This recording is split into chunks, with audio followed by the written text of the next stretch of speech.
మాజీ ప్రధాని భరతరత్న అటల్ బిహారీ వాజ్పేయి 101 జయంతి సందర్భంగా ఈరోజు 122 వివి నగర్ డివిజన్లో కనక దుర్గమ్మ టెంపుల్ ఎదురుగా ఎన్కేర్ హాస్పిటల్ ఆధ్వర్యంలో ఫ్రీ మెగా హెల్త్ క్యాంప్ నిర్వహించబడింది.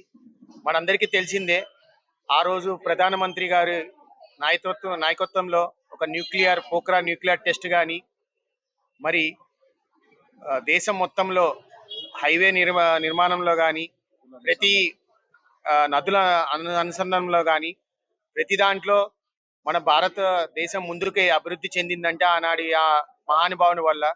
అట్లాంటి మహానుభావుడిని ఈరోజు స్మరించుకుంటూ ఆయన బాటలో మేము నడుస్తామని తెలియజేస్తూ, ప్రజలకి నిత్యం అందుబాటులో ఉండి ఆయన చేసిన దేశ సేవని గుర్తించుకుంటూ ఈరోజు ఆయనకి ఒక మెడికల్ క్యాంప్ ద్వారా ఆయనకి మేము నివాళి అర్పిస్తున్నామని తెలియజేస్తూ, నాకు ఈ అవకాశం ఇచ్చిన 122 వివి ప్రజలందరికీ ధన్యవాదాలు తెలుపుతున్నాను.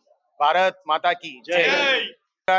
ఇప్పుడు ప్రధానమంత్రి నరేంద్ర మోడీ గారి నాయకత్వంలో ఆయన అడుగుజాడలో మేమందరం నడుస్తూ దేశ అభివృద్ధికి పాల్గొంటామని తెలియజేస్తూ, ఏ ప్రోగ్రామ్ అయినా భారతీయ జనతా పార్టీ ఆధ్వర్యంలో మేము చేసి ప్రజలందరికీ ప్రతి అందుబాటులో ఉండి ప్రతి విషయాన్ని జెండా ఎగరేస్తామని తెలియజేస్తూ సెలవు తీసుకు.